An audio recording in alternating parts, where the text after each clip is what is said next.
ایران نے امریکہ اور اسرائیل کے اہم انفراسٹرکچر پر جوابی حملوں سے خبردار کر دیا۔ ایران کی ختم الانبیاء بریگیڈ کے اعلیٰ ترین کمانڈر میجر جنرل علی عبدالحی نے امریکہ اور اسرائیل کو خبردار کیا کہ جارحیت کر کے بھاگنے کا دور ختم ہو چکا۔ اپنے بیان میں انہوں نے کہا کہ غلط اندازے لگا کر کی جانے والی کسی بھی کارروائی کے نتائج بھگتنا پڑیں گے۔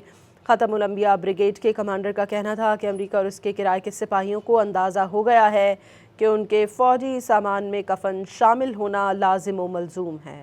ایران نے امریکہ اور اسرائیل کے اہم انفراسٹرکچر پر جوابی حملوں سے خبردار کر دیا۔ ایران کی ختم الانبیاء بریگیڈ کے اعلیٰ ترین کمانڈر میجر جنرل علی عبدالحی نے امریکہ اور اسرائیل کو خبردار کیا کہ جارحیت کر کے بھاگنے کا دور ختم ہو چکا۔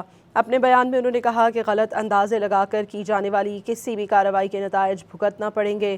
ختم الانبیاء بریگیڈ کے کمانڈر کا کہنا تھا کہ امریکہ اور اس کے کرائے کے سپاہیوں کو اندازہ ہو گیا ہے کہ ان کے فوجی سامان میں کفن شامل ہونا لازم و ملزوم ہے۔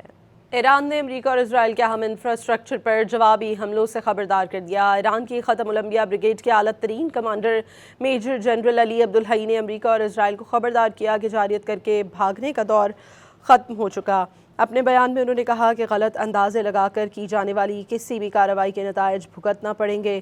ختم الانبیاء بریگیڈ کے کمانڈر کا کہنا تھا کہ امریکہ اور اس کے کرائے کے سپاہیوں کو اندازہ ہو گیا ہے کہ ان کے فوجی سامان میں کفن شامل ہونا لازم و ملزوم ہے۔